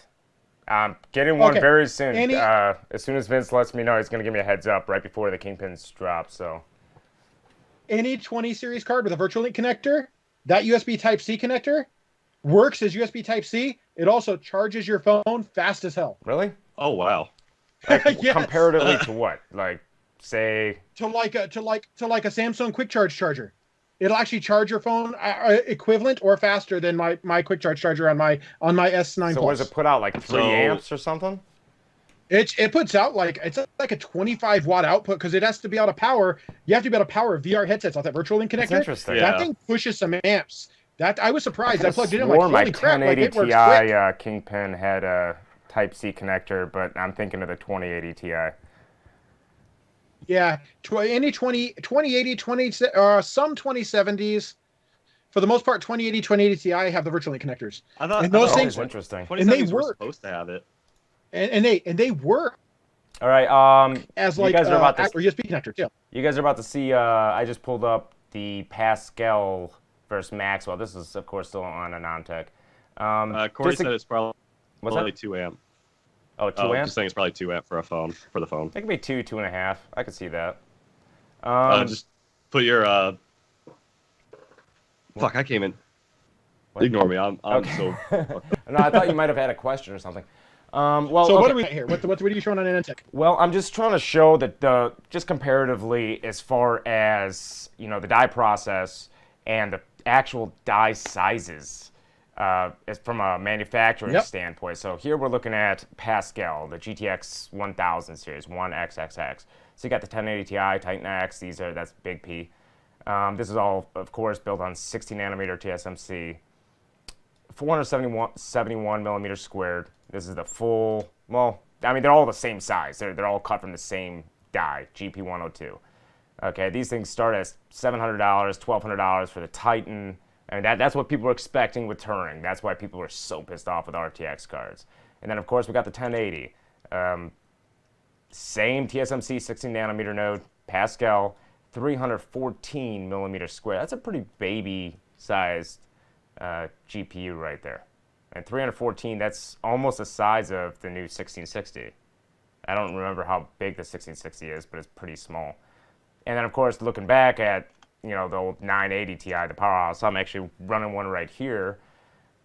It was a pretty big chip, but it was built on a 28 nanometer TSMC process, and their yields were pretty damn good for Maxwell. And when you consider the density, I mean, it's a big chip, but it wasn't very dense. Now let's jump over to Turing. So here we have... Well, do you know the size of the Ti? 284 millimeters square, dude. So it's pretty close to 980 Ti. It's not too far off. Maybe 40 millimeters squared as far as die size. Yeah, but now look at the difference between TU102. It's 754 millimeters squared. Yeah, exactly. So right now I got pulled up the GP102 against the full Turing lineup. We got TU102, that's this fully enabled TU102 that you'll find in the Titan RTX with the full 4608 CUDA cores, full 72 SMs. Comes in at, like he just said, what does it say? 754 millimeters squared, comparatively to the GP102's 471 millimeters squared. And this is, you got to keep in mind, this is built on TSMC's 12 nanometer FinFET, or FFN as they got listed here, which is pretty much identical to their 16 nanometer FinFET as far as density goes. Maybe I think TSMC said something about 1% improvement with density as far as the 12 nanometer FinFET N process is concerned. I mean, so you're just looking at this, just these numbers alone, and you're considering, okay, well, the full, I mean, the Titan XPs, you're talking about a full-fledged GP102, they went for $1,200. Yep. Okay, and those are the ideal chips. Those are perfect chips. Not perfectly bin, but chips that were... Everything works. Everything 100%. works, okay? These are mass production chips. And then you look at the size of this, which you consider the fact that they're paying TSMC to make a custom node for them not switching over to 7 nanometer like AMD just did to get this technology out there. They're going to have a lot of, and once again, remember, these are completely different GPUs. This is the Titan RTX and the RTX 2080 Ti. Completely different chip, different wafer. Oh, there you go. Everything. TU104, that's the 2080. Once yeah, again, Greg, you cut out for like 10 seconds. Really? Maybe, hopefully, just to me. Maybe everyone else is okay. Well, it's thanks, Skype. No, but I mean, if you look at the 2080, 545 millimeters squared, comparatively to the GP102 found in the 2080 Ti or the Titan XP, performs about the same. You have the RT cores, you have the Tensor cores, GDDR6, and just think about the cost of manufacturing, having a custom-made node by TSMC just to hold you over as kind of a stopgap, as we referred to it in the last stream, until they switch over to 7 nanometers to get, RTX out there, get the Tensor cores and the RT cores into developers' hands, as well as the Turing architecture, the independent IP, integer 32 and floating point 32 improvements in Turing to all the developers out there to optimize everything. And of course, the cache and all that, you could see all that. I'm getting really tired at this point, guys. But when you look at it from a manufacturing standpoint, look at the TU106 comparatively to Pascal. Now, this is the 2070. They're almost identical in size. Still cheaper. Considerably cheaper. But you got to remember, I mean, they're making less money per card off of these cards likely than they would have with Pascal. And there's also something I kind of want to bring up real quick, Greg. Yeah. And this is something I always think about that not many people seem to, is when you look at, like, let's take the recent launch. Let's take TU116, the full TU116, the one TU116 400A1, yeah, the 1660. which is your 1660 Ti. Yeah. And let's compare it to GP106, the GP106 400A1. So that's your 6 gig 1060. Yeah, I'm looking at it right now. I got it pulled up. 6 gig 1060 is 200 millimeters squared. Oh, there's no way. Where the TU116 is 284 millimeters squared. Both of those cards are 200 or 120 watt TDP chips. So now you have basically 84 millimeters squared, more thermal density as well. Exactly. So you have more room to spread out the same thermal wattage. So wattage per square millimeter is now dissipated even by a larger die, especially due to the fact that you have, 2.2 million more transistors. Yeah, that is true. But TSMC's 12 nanometer did have that improvement comparatively to their 16 nanometer. Was the improvement? I mean, they did improve efficiency, which is how Turing was able to be pulled off. There was nothing on TMC's roadmap as far as providing their 12 nanometer die process to any of these companies that are within the PC industry, not to AMD or NVIDIA. Like you can see, it's designated FinFET N. N stands for NVIDIA. It's a custom-made node that they made specifically for them. They were planning on producing it, but it was never meant for mass-produced microprocessors. So, I mean, it's very impressive when you think about it. I mean, but once again, it comes down to the fact that it did cost them a lot of money to produce these chips. Not just produce, but also the engineering, design, the engineering behind R&D. it is so complex. And that's the thing. See, a lot of people think it's just you make the chip and you move on. No one realizes, besides guys like us who look at it and go, hey, you know what? It took years of research. Like, these were not spun up in a year. These took years of them building this microarchitecture. I mean, basically, in reality, things like Kepler and Maxwell, these were conceptual stages at the time those chips were being sold. This is probably as far back as Tesla. As he said, what, for about a decade? Yeah. No, it's probably not as far back as Tesla. But that would be like Fermi-ish. I would say, you're probably close by saying around Fermi-ish. But the thing is, you understand what I'm saying, right? It's like these guys, a lot of people, unfortunately, do not understand the amount of time, work, dedication, and that time costs money. I understand people think, oh, cost of business, whatever. No, they got to make that money back. I mean, there's billions of dollars invested into designing these chips. Oh, absolutely. Not even millions, but billions when it comes to the core architecture. and obviously it gets spread out over a decade because they use different parts of it to build quick. It adds up fast because you got a lot of people you got to pay. I mean, those people have to, they live well. Yeah, I mean, it was a ballsy move on NVIDIA's side, but in all honesty, I'm happy. I'm happy they did it. I don't even think they care that they're getting so much flack. Oh, I'm sure at a certain point, like especially their PR guys probably care. Oh, the PR guys are probably getting hell. Dude, I will tell you right now, the biggest thing I'm happy about is, like I said, and I'm sure you're the same way, Greg, is I'm a big time tech geek as far as new technology that I can play with. I can watch it grow. I love seeing, I mean, I'm not necessarily saying like new tech. There's bad new tech too, like NetBurst is a perfect example. Oh, yeah. Don't miss that. I don't miss at the end of the day, there is so much cool. Oh God, I'm watching Llama with his dog. Shut up. This stuff is just way noticed over my head. that. I need something to occupy me. Well, I listen. Yeah, for anybody that doesn't want to listen to us, just listen. Just look at Llama down there.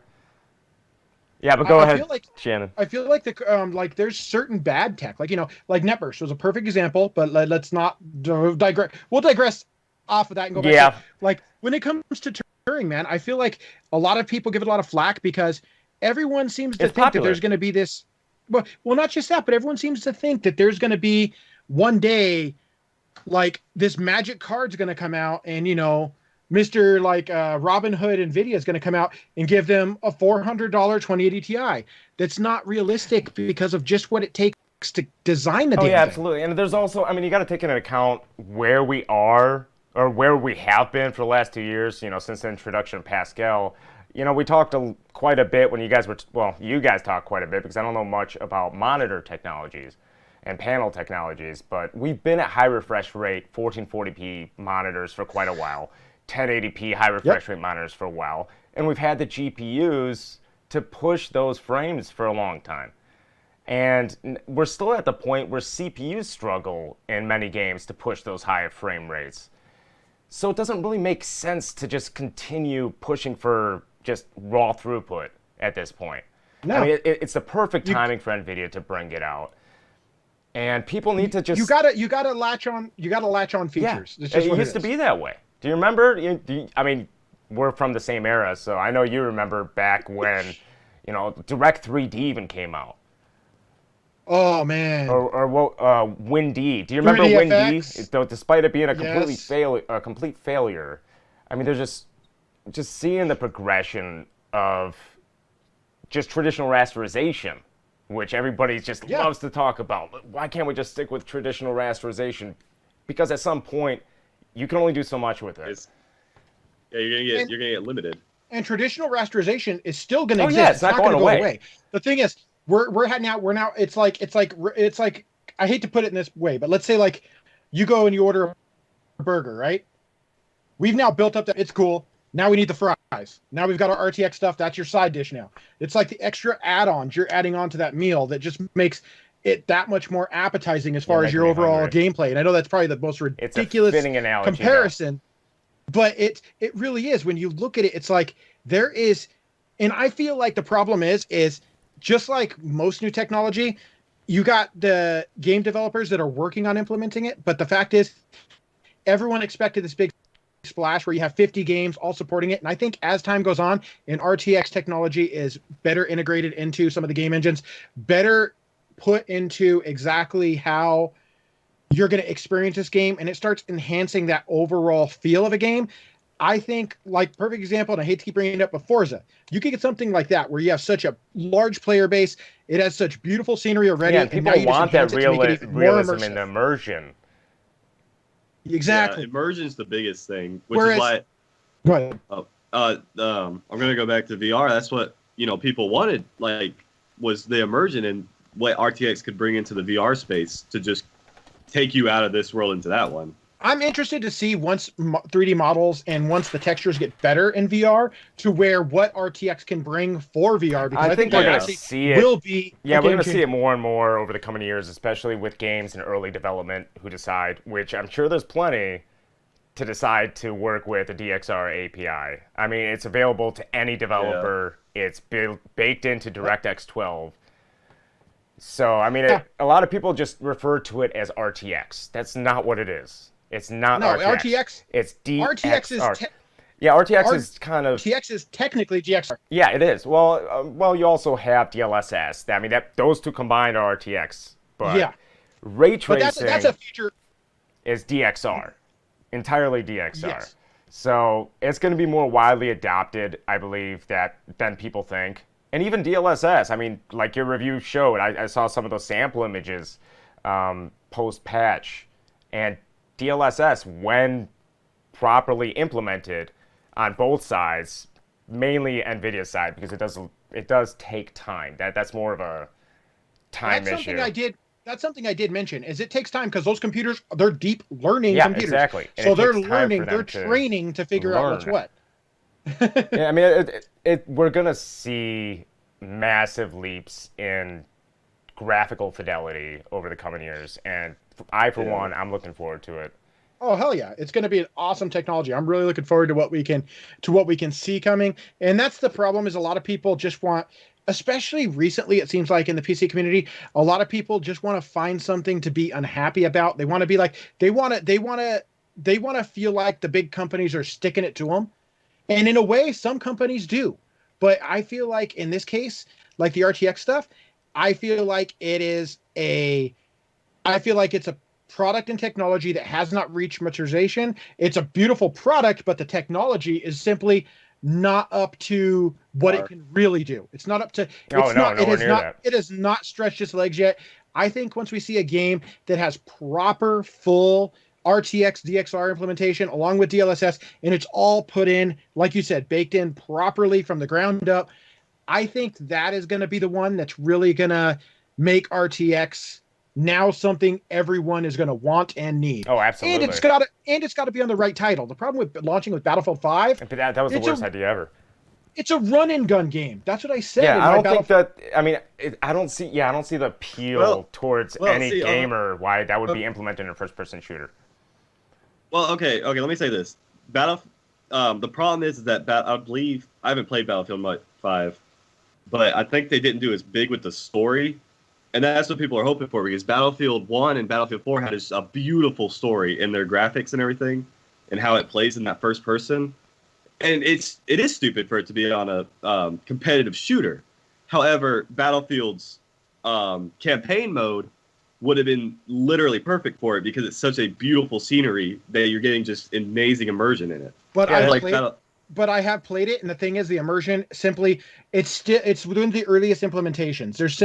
It's only ray tracing certain pieces of a scene. It's very small portions, and not to mention, you have to stop. This is something, actually, Greg, if you haven't seen it, at Hardware, I did also a piece on Battlefield, right, a little bit after the first patch. Yeah, I don't think I saw that. But I will take a look at it. One of the things I said when I closed on that article, I said, if you stop to smell the flowers or stop to look at the pretty scenes, even in the campaign mode, you're going to end up dead. It's like, that's not the game where you want to stop and look at pretty reflections. You want to run along and do what you do. And I feel like they do a good enough job faking things on a game like that I'm super stoked to see when you get a proper racing game or something like that, where those reflections, like off of a car, off of a windshield, off of a mirror, all that stuff, the puddles you're driving through, all of those things are effectively, you're doing the complex physics calculations, the ray trace calculations, so that all the light rays are either doing subsurface scattering, they're reflecting or absorbing in the pavement, depending on what it would do in real life. I feel like that's the type of game, or even like you said, like an RPG, where you can see these details and it can really be any baked game in that really does have immersion kind of as a factor that you take into account will benefit from ray tracing. And first-person shooters aren't one of those. It's not about immersion. That's more about just the fun, the competitive nature of the gameplay more so than anything. Well, I think it also depends on what first-person shooter it is as well. That's the thing, because there's certain first-person shooters that you have to, like, for instance, ray tracing and stuff, and something very, very high-speed like Counter-Strike might not make a lot of sense. There are well, actually, no, first-person RPGs. Like something like Far Cry. I mean, I think that would look fantastic. Far Cry or like Skyrim type game, yeah, like that. Any RPG type game would definitely benefit from it because you are kind of taken in the world. You're a character within a world. Yeah. Well, can I say this real fast? Yeah. Going back to competitive shooters, I completely forgot about it. It was a big thing in Battlefield when it was released, is seeing your opponents off these ray trace reflections compared to someone that doesn't. So you could get a competitive edge over seeing something someone else can't. That's something I mentioned in my review as well, was I felt like that was actually kind of one of those cheaty things because anyone who doesn't have RTX suddenly is at a disadvantage. Yeah, it's kind of like turning off, turning on the graphics to the point where you can't see the grass. Yes. So you can see anybody hiding in the tall grass. That's just... Yeah, that's why some people legit... It doesn't matter for me. Anybody with full graphics on would kill me. Like, I don't care... I am terrible at first-person shooters. I just don't play games like that anymore. I'm a graphics snob, so I play everything max. Yeah, I see a lot of potential for RTX once you know the next generation post-Turing, the 7nm cards are released. By then, we're gonna have far more ray tracing cores, far more tensor cores, and a considerably smaller package. And at what should be a considerably lower price point. You'll also have much stronger regular rasterization performance at that point, which means you'll be able to push that limit, and the RTX won't be as bad of a performance impact because it will be better optimized at that point. Mm-hmm. Absolutely. And that's a big one because the RTX, that's the other thing. I can agree with people where they say, oh my God, you know, the RTX tax, so to speak, as far as the tax on system performance. You could take a pretty big hit in games enabling it, but that's not. I'm still not negative about RTX. I am really happy they did it because someone had to. Yeah, because that's kind of been my stance since the very beginning. Someone had to do it. Well, and see with DXR, I mean, to turn it on, you're going to want to be a graphics snob in the first place to really want it. So, and a lot of graphics snobs aren't as they don't prioritize. No, that's true. I mean, the more popular games they don't have the best graphic fidelity, let's face it. Yeah, but they have the replayability. That's what they have. But I mean, if they are going to release it, now is the time. Because there are graphic snobs out there. You have 3 of them right here. And I didn't know that going into this. I love graphical fidelity. I like high frame rates, but at the end of the day, it's not going to break me because I don't play enough high frame rate games, and if I want to, I can always crank settings down if I need that high frame rate. Exactly. But at the end of the day, which is what most people do that play on high refresh rate monitors anyway. You're not really losing anything here. Corey's like me. Corey's like me. Hey, I will tell you right now, if I can get beautiful, awesome immersion, scenery, awesome, just wonderful fidelity, I will take that any day on something like a racing game versus, I can get 150 FPS. That doesn't mean anything. Oh, same here. Yeah. I'm right there with you. As long as it's stable frames. Yeah. Now, if it's completely unstable, that's different. Well, that's the thing. If you're getting like 12 millisecond frame time differences or variations, yeah, that's a problem. But with Turing, I have not seen that. The frame time has been very on these. I have no comment. What do you mean? Oh, I don't know. I'm running a 4K monitor with 1070 Ti. I have no comment on anything like that. Oh. Well, see, that's another thing. I even play my Switch. I play my Switch on a 4K Acer Predator. Jeez. I can't say shit about this stuff. Well, that's another thing that a lot of people were bringing up was, you know, I know I brought it up earlier about the refresh rate things, but the next logical step in high refresh rate monitors will be 4K. High refresh rate 4K. And, I mean, we're already there. we are there. Yeah, the PG, but the you can't afford it. UQ. The average gamer can't afford it. Most people that can afford it are buying into Turing cards, and they're buying the 2080 Ti's or the RTXs. Yeah. NVIDIA's selling the cards that they're making. Like any tech, it always starts out high. I mean, think about, this one's called ROG Swift, the PG27UQ, which is that, $1,800, 27-inch 4K 144 hertz. However, think about this. The original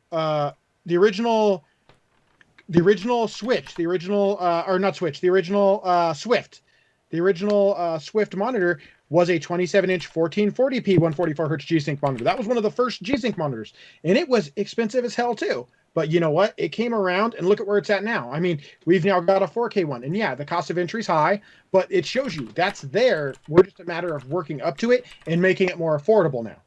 Yeah, I mean, it's just a matter of time. Just like you got the $6,000 big format gaming display. Yeah, I mean, it'll come in time. I mean, what? Everything's expensive right now. Out. Oh. All the technologies, because they're new technologies. Oh, yeah. Like, people just have to accept that. Yeah, that's just going to happen in life. I have your monitor pulled up over here. That thing is a beast, dude. Probably one of that is like one of the top monitors. I flat out. This is the one that'll do 444? It is. It'll do 444 at up to 98 hertz. 98 hertz in 4K. In 4K, 98 hertz, HDR, HDR10/HDR1000, quantum dot. Yeah, this is the one. I always bring up Sebastian because Sebastian has owned like 3 of these already. Which Sebastian? Turnquist? They just the moderator. Okay. They just came out. He had 3 of them. Yes. Okay. I don't know why. Apparently, one was incorrectly labeled. It was the same monitor, but it had a completely different name on it. That hurts. He got that one, another one. I think he was gonna run 3, but then he sent 2 of them back. Well, yeah, because you don't have any. I don't know of anything that would run 3 of those, to be honest. Sebastian just I don't know. Well, I mean, as far as games, nothing. I don't think Sebastian really games. Well, no, it's not just that. I don't know of any hardware that would run that, dude. Yeah, all he has is a single 28 Ti. Yeah, I think he sent 2 of them back, and he's getting a different. Yeah, he doesn't even have the output capability to output 3 4K monitors. That the 28 Ti, I love it, but running 3 4K 144 hertz or even 100 hertz it's not going to happen on even 2 of them. unless you're running Minesweeper. I mean, he plays Overwatch, so that's. Oh well, there you go. That answers all the questions. Yeah, I don't know. I've never played that. Holy shit. Greg, you don't game, so shut up. Greg's like, okay, I played email. I did play Resident Evil 2 recently. He has to count on his fingers how many games he's played. Shut up. I did play Age of Empires 3 recently. And I'm about to play World of Warcraft Classic this summer. That right there needs a 2080 Ti Kingpin edition. Oh, absolutely. Yeah. You know it. It's going to be one of the lesser bin ones, the lesser bin ones, of course, but let's hope I can hold 60 at 4K. All right, chat. Say yes if you think Greg should play World of Warcraft Classic on LN2 the entire time and streaming it. I don't think, in a raid or grinding? All of it, just the entire game. How many people do we have left? You have to play the entire game on LN2. We still have a few people watching at 2 o'clock in the morning. People. You guys should be sleeping. Greg, you'll love this. Sleep. You'll love this, dude. Back in the day, P45 days, back in E8400. Oh, yeah. Those are the good days. Just to prove, because people were, back in the day when you would do LN2, you'd draw benchmarks, a hardware bot back when that was relevant. Mm-hmm. I was benching my E84 and the 8600, and some dude's like, what's the point of this? You can't game on it. So I sat there and actually gamed a full match online of COD 4 at 5.5 gigahertz on LN2, pouring it while I was playing. Yeah, I did a 2-hour live stream. I did a 2-hour live stream around Christmas time, all on LN2 at, I think it was around 5 gigahertz. Geez. On my 7980XE, though it doesn't really need, well, I guess if you're live streaming, you probably would need to cool it Corey pretty said well. Who's putting the bill, lol. What? for all the LN2 to stream WoW Classic on LN2. I mean, I'd be down to do it just for the hell of it. Why not? I'll tell you right now, once you get the pot cold, you wouldn't need to splash it here and there. Well, but I think... Not with my 79, I would need like a mainstream trip, because my 7980XE has a CB around like minus 105. Oh, okay. So what's cold boot though? Is cold boot a problem, or is 105 you're okay? I mean, it depends. Sometimes I will have cold boot, but most of the time it's pace cracking. I mean, that's the biggest issue. That's now we're getting. It doesn't happen as much now that I use KPX, but it does happen. If you don't mind losing your warranty on your chip, if you sand Dude, I already did. I was gonna say it's lapped completely. I don't think Greg ever had a warranty. If you lap it completely and you have your pot lapped completely flat, for the most part, I have had no cracking issues at all. Well, generally the cracking issues I have, yeah. Oh, I don't know which one you're looking at. Is that showing up as a green screen? I can't tell. No, it shows fine. It shows okay for me, I think. Yeah. But yeah. Oh, I don't know about on the stream actually. Yeah, the KP. You're small I mean, generally with the GPUs, that's where I get paste crackage. Oh, yeah, there's no avoiding that. There's nothing you can do with that. It just is what it is. You just got to start over, warm it up, and start all over. Well, I got to bring up one more legacy thing just because I know you'll laugh because you might. Dude, I'm going to be doing a whole series on legacy stuff. I'll talk to you about it later. Did you ever do? You got to remember this term: black screen benching. Oh yeah. On AMD 7000. Dude, I've done it on the 1080 Ti's. I've done it on the 1080 Ti's.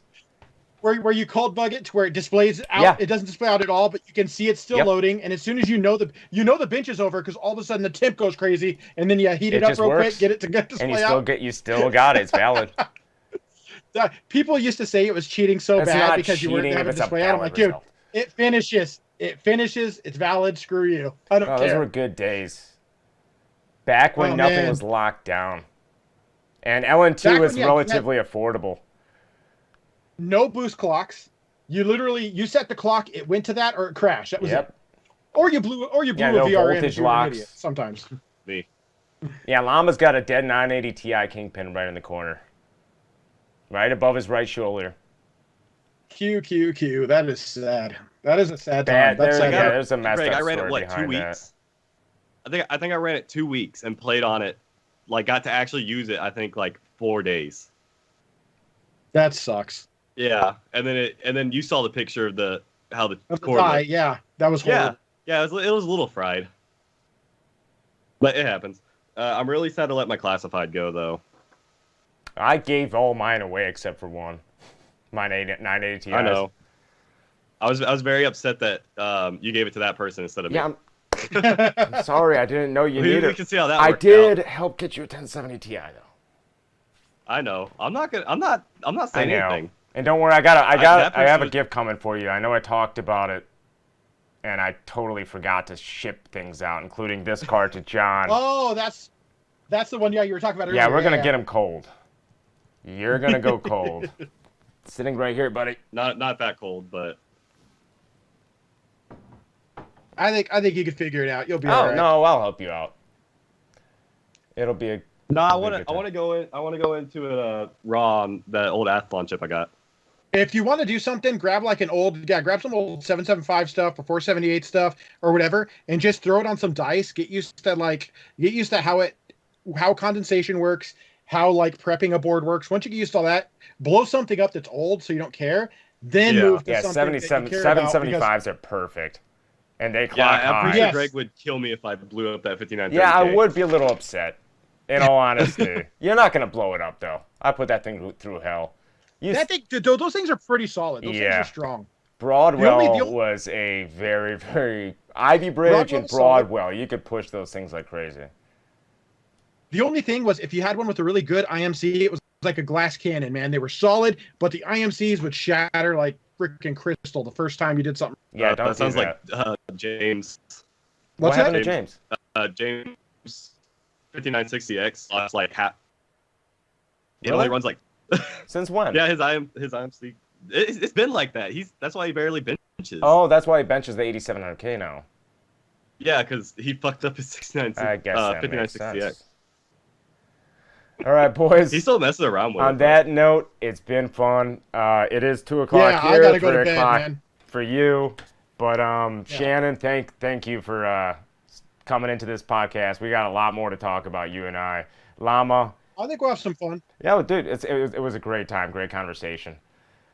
I learned a lot. That's the whole point of this, is for everybody to learn. I learned a lot about monitors today. I didn't know half of the stuff they were talking about at first, and then I'm just like, okay, that makes sense. That makes sense. Though earlier on, when you and Devin were having your little monitor fetish conversation, I wasn't really, that gets I wasn't very hard. synced in on that. So Morris Minor just came in and he said, "Is this Devin guy dead?" Yeah, he died again. He died in our last stream, and we tried bringing him in. Well, he didn't die again, but he's still definitely dead. He looks exactly like we left him yesterday. He looks even more dead than yesterday, though. I think his body. He's deader than Llama's Kingpin card. Ouch, that hurts. I mean, I see rigor mortis starting to set in. I'm so depressed because the fans and all the lights turned. I'm like, deader than this too. Shut up. Oh, I forgot about that. Yeah. Yeah, you feel bad. His 1080 Ti Hall of Fame. No. Oh, my 2080 Ti. Or 2080 Ti. I'm sorry, and that was the Yeah. That was the limited edition one, right? The 1 of 100. Yeah, the OC Lab edition one. This guy on crack, not more like meth. Yeah, basically. Yeah. Devin has issues. We were working on it with him. But yeah, Greg, I do got to bounce though, dude. It's same here. like 3. I got to be up in like 2.5 hours. Oh shit. Yeah, that was me yesterday actually. All right, guys, it's been fun. Thanks for tuning in. I'm gonna make sure Greg's on time from now on. Well, that wasn't my fault. That was a lot of people's. It was next week's will be more on point as far as scheduling goes. But we got the technical issues. I got home at 10 o'clock waiting to start. We didn't start till like midnight. Thank you for having me on, gentlemen. Absolutely, we'll do it again sometime. Thank you for being here, Shannon. Maybe next week. You never know. Yeah, you never know, man. Yeah, we'll figure something out, guys. And you and I, we're definitely going to talk some more about that RTX stuff. Let's please do. I'm more than open. Just ping me. Absolutely. All right, boys, have a good night. And everybody, thank you for watching. Yeah, we're out. Have a good night. Peace.